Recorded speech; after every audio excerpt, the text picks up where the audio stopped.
Good morning, guys. It is Wednesday, March 17th. It is also St. Patrick's Day, so happy St. Patty's Day. Our warm up question for today is what is the combination of chromosomes for the female sex chromosomes, and then what is the combination of chromosomes for male sex chromosomes? You can look in your 5.1 notes, your 5.1 guided reading, or the 5.1 section. I'm looking for the two letters that give you the female sex chromosomes, and then the two letters that give you the male sex chromosomes. So that's all you have to list out for today's warm up. Once you're done with the warm-up, we're going to jump over to Schoology. All right, on Schoology, in today's folder, we're going to do a little bit of a St. Patrick's Day themed activity. We are going to be looking at shamrocks and how their genetics actually apply to our multiple alleles and variations. If you click on today's folder, you have the warm-up, and then you are going to click on the assignment page. And we are going to be doing this assignment through Kami.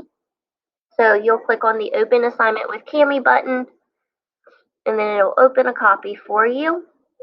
And we are going to work through this a little bit. I'm going to give you a couple examples, and then you guys will be able to work through and finish the rest. So you will need to read through this first page. It just kind of goes over a review of what multiple alleles means, what that dominant and recessive trait is, what a phenotype is, genotype, things like that. Then it shows you the different phenotypes and genotypes for normal homozygous clovers, okay, or those shamrocks. So these are all considered your homozygous because they have the same alleles. If you notice, they all have the V allele, but then there's those superscripts or those little letters that also determine what it looks like. So that's where we see that multiple allele come in. Okay, so there are 22 then combinations of heterozygous combinations where you can combine those different alleles together. So if you scroll down then, here are more combinations, and as you can see, they have different superscript alleles, and they have different variations of what those clovers look like. So you're going to need to use both of those pictures, so just keep that in mind where they're at. You guys are going to have some vocabulary. This is vocab that we have gone through before. So you can use the textbook chapter 4, chapter 5 to look through this or match what you remember, or you can look them up and match it as well.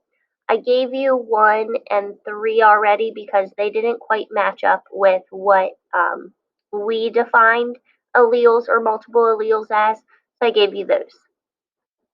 Then when we get to the actual activity, we're going to be using Punnett squares. So we have done practice with this before with just that one allele where we're looking and seeing what the possible outcome is.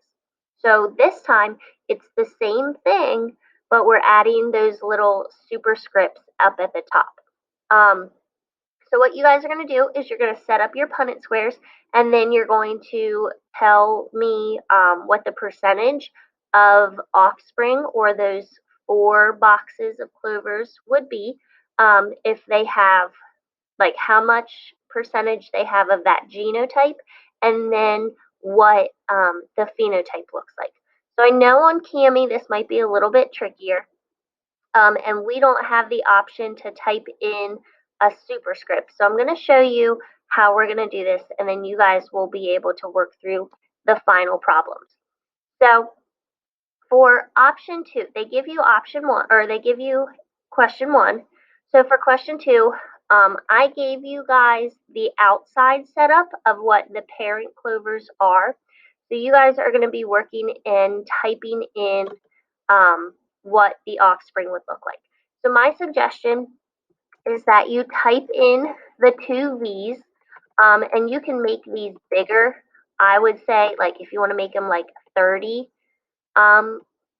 size, and then to do the superscript, we're going to do them at like 12. But this time, they're going to be down at the bottom here instead of at the top. So just you're going to take an F, and then again, making this smaller, you're going to add the BA. So you should have an example that looks like that. That gives you those little superscripts, and it gives you those V's. So then, if you want, you can take this and copy. Don't copy.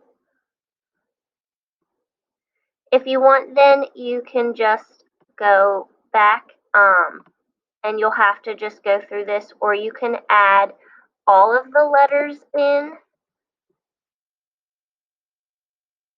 and then just change the size of the V back to a larger size. I know this is a little bit more complicated, but it helps keep the letters distinguished as to what the difference is, and then you can see the difference. Okay, so you would fill that out for the rest of the squares, and then at the genotype, looking at what that would be, you would say, you know, there's going to be 50% VFVBA. Again, I would ask you to change those sizes just to make it more specific, and then there's going to be 50% VFVBY.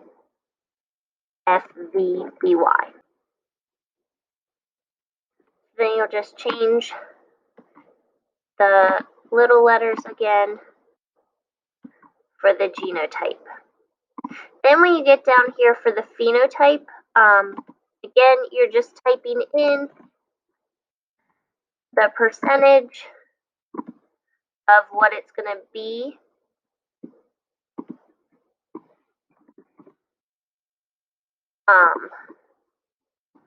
And where it says color in, that's where we're going to try to color a little bit. So this you're going to make as more of a clover. So you're going to have to look, what does VFVBA look like? So if we scroll back up to our top picture here, VFVBA is this one. So it looks like it has green tips on the leaves and then a white or yellow center. So if we go back down to our example, I'm going to choose this first one, and then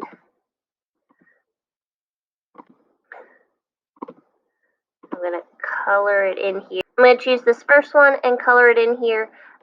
Obviously, this is not the best example, so you might need to change your size a little bit. But looking at the colors, I'm trying to find some colors that are similar, and then color it in. Okay? Then if we looked at the VFVBY,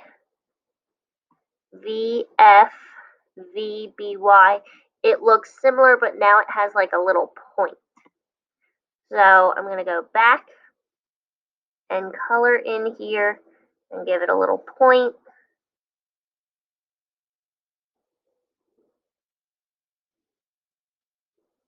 And then go back in with my green and just kind of come around.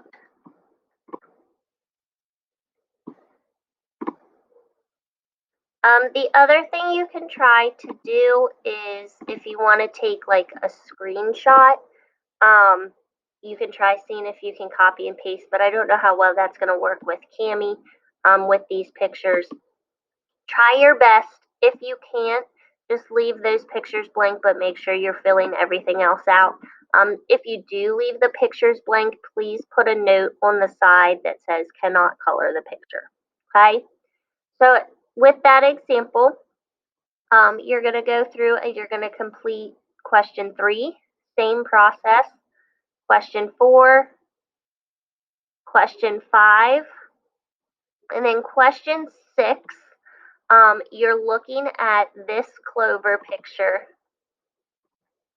here in the corner, and you're going to determine what two clover combinations made that, so what the genotypes were, and then you're going to complete the Punnett square to see what it looks like. Okay? If you have questions about this, you can email me. Otherwise, give it a try. This picture is definitely there, so you should be able to see what the combination is. Then once you're finished, you're going to submit this to Schoology. I have this assignment due by Friday, so you do have a little bit of time to work on it. Please make sure you're working though and getting anything else you need done. Again, if you have any questions or concerns about something that you can't get done on this or you're confused about, please just send me an email and we'll work through it. Have a good day, guys.